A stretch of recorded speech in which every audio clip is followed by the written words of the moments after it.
उसके बारे में पढ़ेंगे, जानकारी देंगे क्या है जीवद्रव प्रोटोप्लाज्म। जीवद्रव प्रोटोप्लाज्म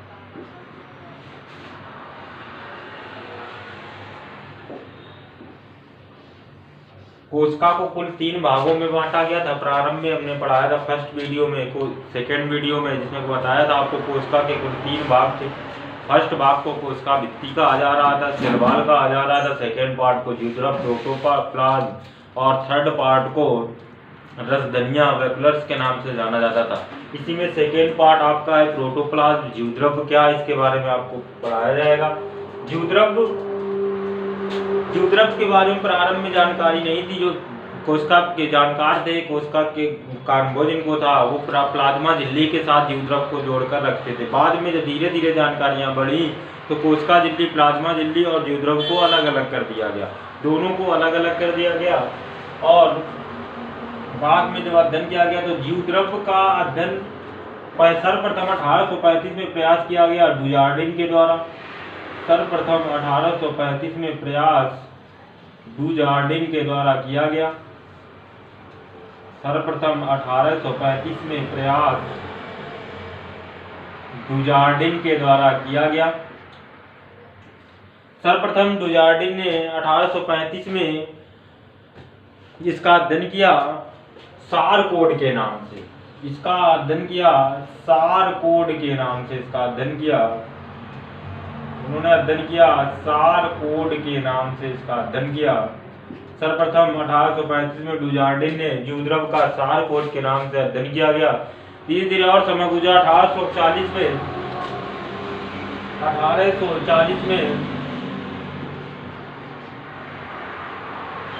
1840 में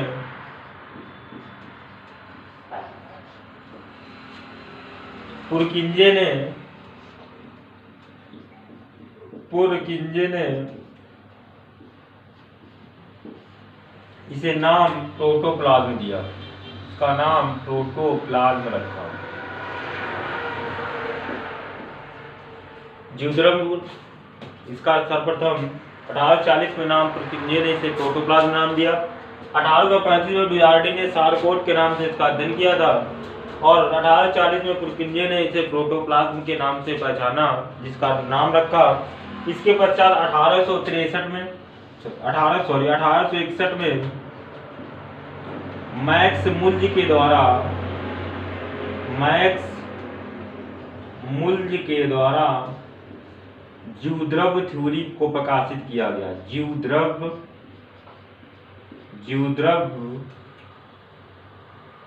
थ्योरी को प्रकाशित किया गया। जीवद्रव थ्योरी को प्रकाशित किया गया।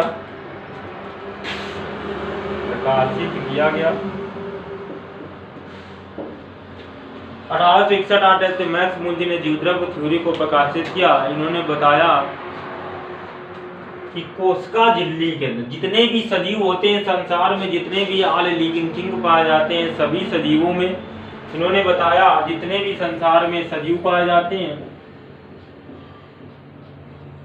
सभी सजीवों में प्रोटोप्लाज्म का उपस्थित होना आवश्यक है। जिन सजीवों में प्रोटोप्लाज्म उपस्थित नहीं होता है, आमतौर पर प्रोटोप्लाज्म जो होता है यूकैरियोटिक कोशिकाओं में पाया जाता है। यूकैरियोटिक कोशिकाओं में पाया जाता है। यूकैरियोटिक कोशिकाओं में पाया जाता है। यूकैरियोटिक कोशिकाओं में पाया जाता है। हमने आपको कोशिका को 2 भागों में बांटा था, प्रोकैरियोटिक और यूकैरियोटिक। प्रोकैरियोटिक कोशिकाओं में हम जीवाणु, विषाणु, पीपीएलओ, रिकेट्सिया और नीले हरे शैवालों का अध्ययन करते थे, जिनमें जीवद्रव नहीं पाया जाता था। यूकैरियोटिक जितनी भी कोशिकाएं होती हैं, इनमें पाया जाता है जीवद्रव, प्रोटोप्लाज्म पाया जाता है। जीवद्रव, प्रोटोप्लाज्म पाया जाता है।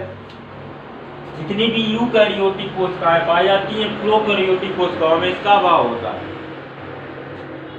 इसके साथ संसार में जितने भी सजीव पाए जाते हैं, सभी में जीवद्रव पाया जाता है। जीवद्रव जो होता है कोशिका के अंदर, कोशिका के कोशिका झिल्ली के अंदर कोशिका झिल्ली के अंदर भरे हुए तरल पदार्थ को जीवद्रव्य कहा जाता है। भरे हुए तरल पदार्थ को जीवद्रव्य कहा जाता है। कोशिका झिल्ली के अंदर जो भरा हुआ पदार्थ होता है, कोशिका झिल्ली के अंदर भरा हुआ जो तरल पदार्थ हुआ होता है, भरे हुए तरल पदार्थ को जीवद्रव्य कहा जाता है। इसके साथ साथ जीवद्रव्य जो होता है, समस्त जैविक क्रियाएं जीवद्रव्य में ही संपन्न होती हैं। समस्त जैविक क्रियाएं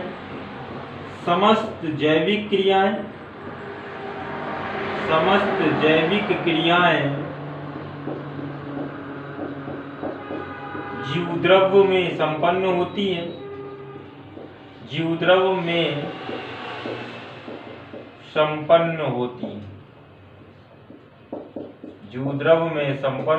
हैं। यानी जितनी भी समस्त जैविक क्रियाएं होती हैं वह जीवद्रव्य में ही संपन्न होती हैं। इस संसार में जितने भी ऑल लिविंग थिंग मौजूद हैं, जितने भी सजीव मौजूद हैं, यदि उन सजीवों में प्रोटोप्लाज्म उपस्थित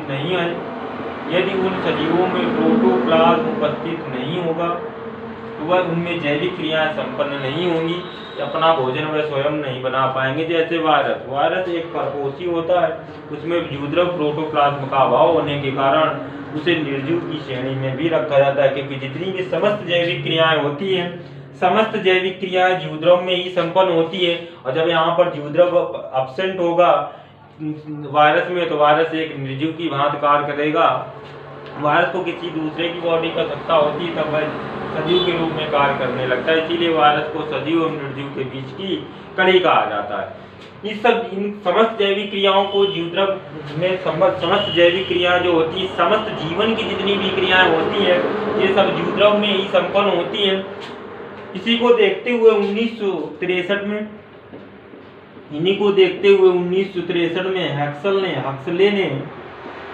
हक्सले ने जीवद्रव्य को जीवन का भौतिक आधार कहा।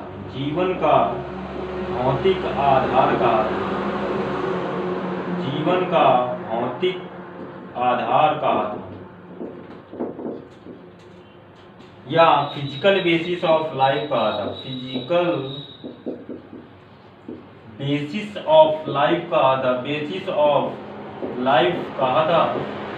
सर्वप्रथम 1963 में हेक्सल नामक वैज्ञानिक ने जीवद्रव्य को जीवन का भौतिक आधार फिजिकल बेसिस ऑफ लाइफ के नाम से जाना था।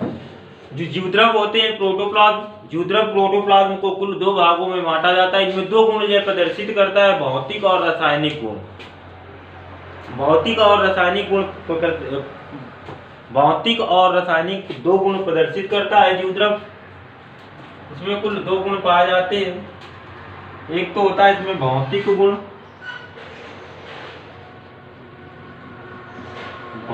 गुण और दूसरा इसमें एक पाया जाता है गुण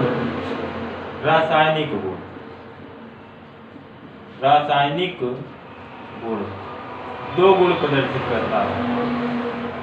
भौतिक गुण और रासायनिक गुण दो गुण जीवद्रव्य प्रदर्शित करता है।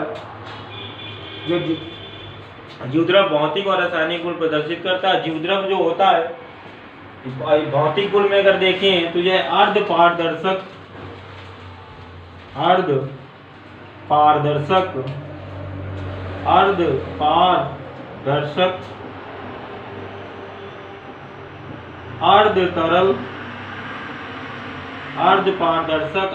तरल पदार्थ होता है।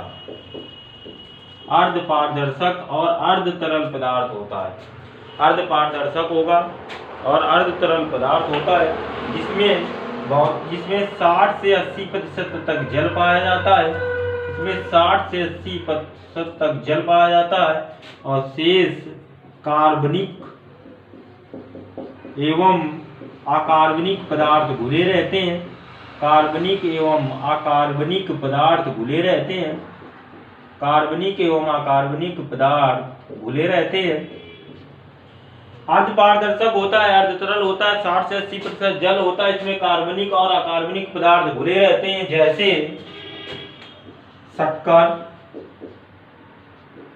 शक्कर, नमक, खनिज लवण, जैसे शक्कर, नमक, खनिज लवण आदि। इसमें जो पदार्थ पाए जाते हैं भौतिक गुण में, जैसे शक्कर आपका मिलेगा, नमक मिलेगा और खनिज लवण मिलेगा। शक्कर, नमक, खनिज लवण आदि पाए जाते हैं। इसके साथ साथ ये अणु एवं आयन के रूप में होते हैं। ये अणु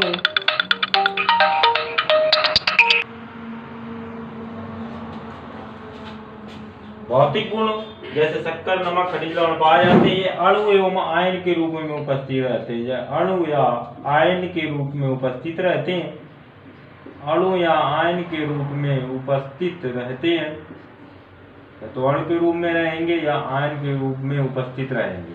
ये भौतिक गुण की बात है। यहाँ पर अणु एवं आयन के रूप में उपस्थित रहते हैं। इस घोल को हम क्रिस्टलीय घोल कहते हैं। इस घोल को क्रिस्टलीय घोल कहा जाता है। इस घोल को क्रिस्टलीय घोल कहा जाता है। इस घोल को क्रिस्टलीय घोल कहा जाता है। इस घोल को क्रिस्टलीय घोल कहते हैं। लेकिन जो कार्बनिक और अकार्बनिक पदार्थ होते हैं, कार्बनिक और अकार्बनिक अणु जो होते हैं, जो वसा एवं प्रोटीन के अणुओं से बड़े होते हैं, वसा एवं प्रोटीन के अणुओं से बड़े होते हैं, और वसा और प्रोटीन के अणु एक दूसरे में जुड़े रहते हैं।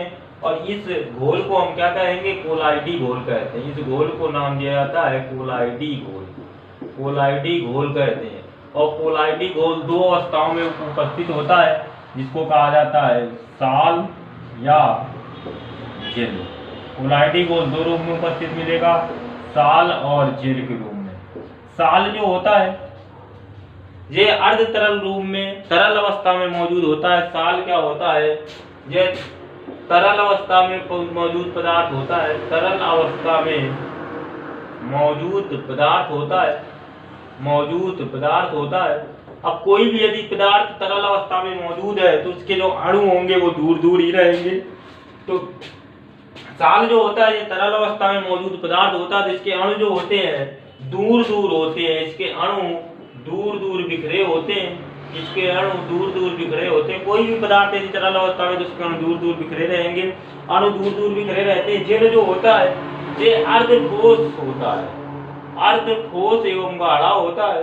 अर्धठोस एवं गाढ़ा होता है। अर्धठोस एवं गाढ़ा होता है।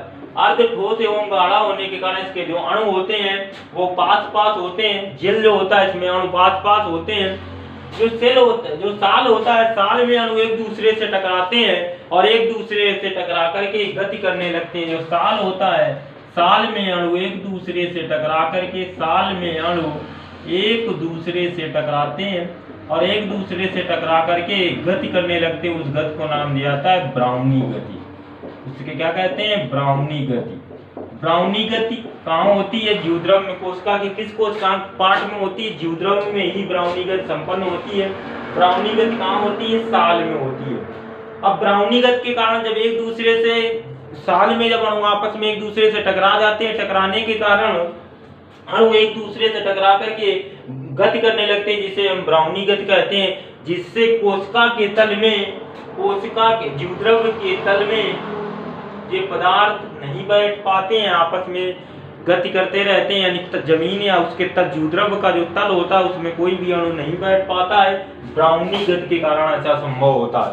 अब यहाँ पर रासायनिक गुण की बात की जाए तो रासायनिक गुण में जीवद्रव्य में कुल 30 तत्व पाए जाते हैं। जीवद्रव्य में कुल तत्वों की मात्रा होती है 30 तत्व या 30 एलिमेंट पाए जाएंगे। कुल इनमें सबसे ज्यादा मात्रा होती है ऑक्सीजन की। प्रारंभ में जो 4 सबसे ज्यादा मात्रा में पाया जाना तत्व होता है ऑक्सीजन। ऑक्सीजन सबसे ज्यादा पाया जाता है। फिर इसके बाद मात्रा होती है कार्बन की। फिर इसके बाद मात्रा होती है हाइड्रोजन की। कार्बन की ऑक्सीजन की मात्रा होती है 60-62%। कार्बन की मात्रा होती है 30% और हाइड्रोजन की मात्रा इसमें होती है 20%। कार्बन या ऑक्सीजन यहाँ 62% होता है, कार्बन 30%, हाइड्रोजन 30%। और सूक्ष्म मात्रा में काफी सारे कण पाए जाते हैं, सूक्ष्म मात्रा में बहुत सारे कण पाए जाते हैं, जैसे पोटेशियम, फास्फेट, आयरन आदि पाए जाते हैं। ये आपका जीवद्रव था। अब इसके अगले वीडियो में हम इसके अगले कोशिका के अगले पार्ट पर चर्चा करेंगे। तब तक के लिए थैंक्स।